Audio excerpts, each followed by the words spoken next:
dating back centuries before the birth of Christ. In an age where men and gods waged war, Kunti, a young Yadava princess, is blessed by a sacred mantra that gives her the power to birth a child fathered by any Hindu god she requests. Given her youth, she acts impulsively and hastily prays to the sun god Surya, who in turn fathers her new son, Karna, bestowing upon him Surya's strength. The boy is born with divine accessories grafted to his skin, golden armor and earrings, his kavacha and kundala. Together, these offer the child protection. Upon being blessed with the child, Kunti is pitifully lost on how to proceed. She reasons she cannot raise the boy herself, as she is unable to explain his birth to her husband. Absolving responsibility, she decides to lay him in a basket and float him down a nearby river, hoping that someone else might find him and raise him as their own. Fortune strikes as Karna is discovered by a passing charioteer, Adhirata, and his wife, Radha. Not knowing what to call him, the two give him the name Vasusena. Together, they care for Karna in his youth, doing their best despite their lowly caste. As he develops, Karna finds himself wanting to become a skilled and honorable warrior. For guidance, he seeks out the famed warrior Dronakarya, but is promptly denied for not being of the Kshatriya caste. His status in society becomes a roadblock to his pursuit of strength. To circumvent this, he plans to go above Dronakarya and approach his guru Parashurama instead. Yet, this guru is also selective about his students, only teaching those of the Brahmin caste. Thus, Karna disguises himself and manages to sneak his way into convincing Parashurama to teach him archery. Despite his teacher's great renown, Karna quickly rivals the guru, earning enough recognition to be given 2 bows. Karna is gifted both Parashurama's personal bow and the celestial bow, Bhargavastra, a divine weapon gifted from the gods.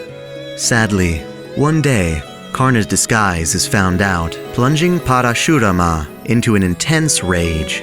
As punishment, he curses Karna into forgetting his lessons. In spite of this, Karna begs for forgiveness and is able to lessen his sentence. Now, rather than outright forgetting his lessons, Karna is cursed to ironically forget his lessons the moment he needs them most, when he faces an equal in battle.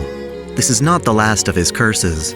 While practicing his skills in the wilderness, a shot from his bow kills a sacred cow, its feet stuck in a patch of thick mud. While the kill is accidental, the cow's Brahmin owner also curses Karna for his actions.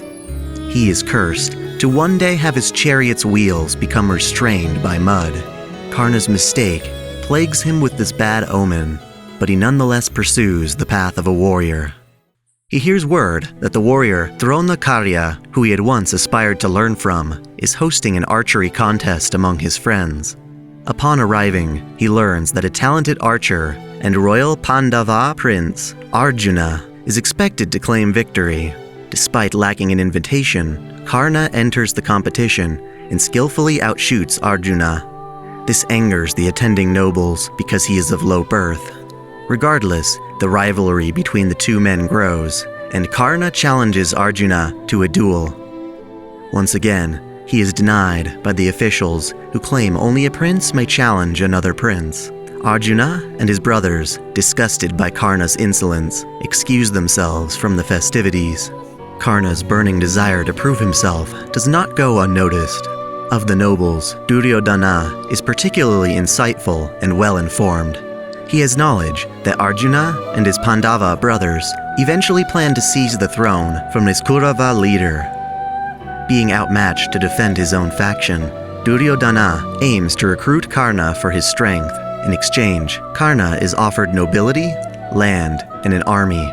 Instead of asking for military aid, Duryodhana's only condition is that they be friends.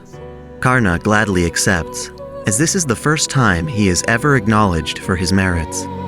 The deed is returned in more than mere friendship. Karna, now king of Anga, serves under both Duryodhana and his father, conquering kingdoms on their behalf. Despite being a fierce warrior, Karna is also quite generous, offering to spare the lives of his enemies if they swear fealty to his lord. Having grown up with little to call his own, Karna promises others that he will share his wealth with those who request it. The fighting between the Pandava and Kaurava factions is on the verge of full-scale war. Under this tense military climate, Karna is visited by his true mother, Kunti, accompanied by the god Krishna. Together, they reveal to him the truth of his lineage, that he is the demigod's son of Surya and she is the mother of the Pandava brothers, each born from her and different gods. She proposes that Karna join the Pandava faction, reunite with his brothers, and fight alongside them. He agrees that this would be a wonderful outcome, but presents a single question to his mother. Do you not feel that those words of yours were too late? If you do not feel that this is a shame, then please answer, you who declare yourself my mother. If you yourself have done no wrong, then accept the past without feeling ashamed of yourself. But, of course, Kunti did feel shame for her actions and could not lie to her son. She silently hangs her head. That is a deception, a complacent love. The only one your love can save is you. Your love is directed at none but yourself. But I shall answer that feeling. From here on, during the war, I will not kill any of the brothers who come to match me. I will only use all my power against my arch-enemy, Arjuna. He escorts Kunti out of the castle, unwilling to return, but determined to keep his promise to her. Arjuna's father is the thunder god, Indra, who wishes to protect his son. Indra takes the form of a Brahmin and steals Karna's golden armor. Karna's divine protection is suddenly taken from him before the war. Karna understands Indra's desire to protect Arjuna and continues to the battlefield for honor's sake, even though it likely means his own death. Karna declares that true defeat is to bring shame upon his father. This resolve impresses Indra, making him feel ashamed to take from such a brilliant warrior. In recompense, Indra bestows upon Karna his greatest spear, Vasavi Shakti. The war rages on for 16 days, and Karna sets his sights on Arjuna, calling him out with the twang of his mentor's bow. In his pursuit, one by one, he is intercepted by the other Pandava brothers. Taking them on individually, Karna defeats and spares each of them before reaching his true enemy. He and Arjuna duel the entire day, but when Karna gains an advantage, Krishna intervenes by calling upon a miracle to set the sun and bring about an early night. Caught in deep darkness, the two declare to settle their score at the crack of dawn.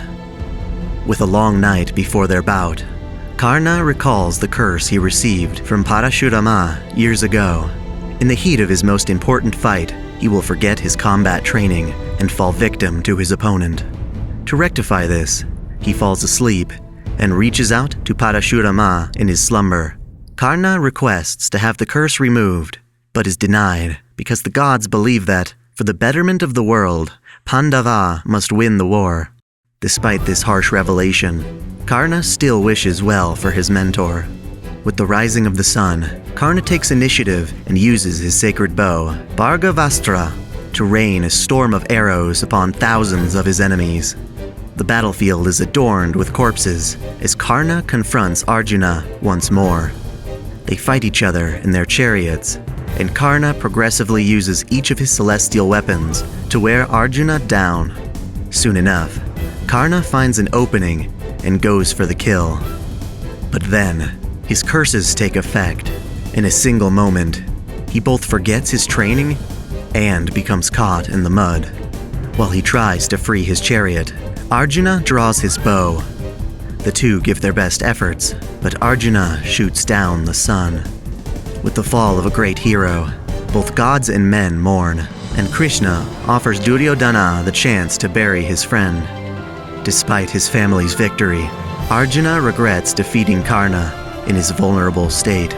He dedicates the rest of his days to atoning and erects a temple, Aranmula Hartan Sarati, to honor the fallen warrior. Karna's soul finds its way to Surya's home and he becomes a divine prince.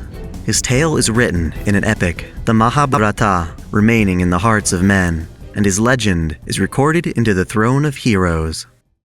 In the modern era, the Mages Association cooperates with the Church to prepare the Red faction for the Great Holy Grail War. Among them, Fiend Vorsembren, an inspector at the clock tower, meets with Shiro Kotomine and summons Karna as the Lancer of Red before being entranced by poisonous tea served to him by Semiramis, the assassin of Red. Thus, Karna's master is kept in a coma of sorts, relinquishing command seals unto Shiro for the war. Without meeting his master, Karna follows the commands of Shiro throughout the war, assuming the priest to be an in-between contact. In battle, for his title as the hero of charity, Karna possesses the skill, Discernment of the Poor, which allows him to see the true nature of his opponents. In other words, his enemies cannot deceive him. In addition to his divinity as a demigod, he possesses 4 noble phantasms. First, he has his Kavacha and Kundala, O son, become armor. The armor and earrings bestowed upon him at birth by Surya, which grant him invulnerability while worn. Second, he can use Brahmastra, O Brahma, cover the earth, to blast his enemies with a beam of light coming from his right eye's intimidating stare. Third, the Brahmastra Kundala, O Brahma, curse me, allows him to enshroud his spear in searing mana burst flames and launch it at his enemies in the form of a heated explosion. Last, his sacred lightning spear, Vasavi Shakti, O son, abide to death, can only be used once, but strikes with enough force to slay a god. To invoke its true powers, Karna must permanently discard his golden armor. Despite his immense strength, Karna's motives in the war are rather humble. He follows Shiro's orders, leading to a confrontation with Siegfried, the Saber of Black.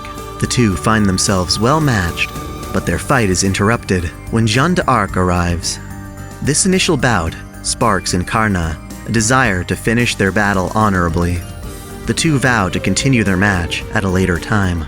Unfortunately, Siegfried sacrifices himself to save a frail homunculus, and thus cannot keep his promise. Karna continues to serve under Shiro Kotomine, even after learning of his deception, in part because he respects Shiro's goal of saving the world, and also for the opportunity to continue his fight with Siegfried via Sieg's transformation skill. Thus, Karna waits within the Hanging Gardens of Babylon for the chance to resume his duel. Sieg arrives during the Black faction's final assault and understands his need to fulfill Siegfried's obligations. He uses a command seal to transform into Siegfried and engages Karna with all his might. While only able to harness a fraction of Siegfried's power, Sieg fights admirably, surviving Karna's noble phantasms until the invoking of Vasavi Shakti. Karna does away with his armor in order to unleash his ultimate attack. However, coming to the rescue, Astolfo jumps into the impact with Achilles' shield in hand, unleashing its power to absorb the blast via a reality marble. This gives Sieg the chance to land a final blow on Karna, ending their fight. Despite interference, Karna acknowledges Sieg the winner for being driven by human determination, which he himself lacks as a relic of the past. Proud to fight and lose honorably by his own means, Karna is defeated with a blissful smile, completely satisfied, staying true to his generous nature.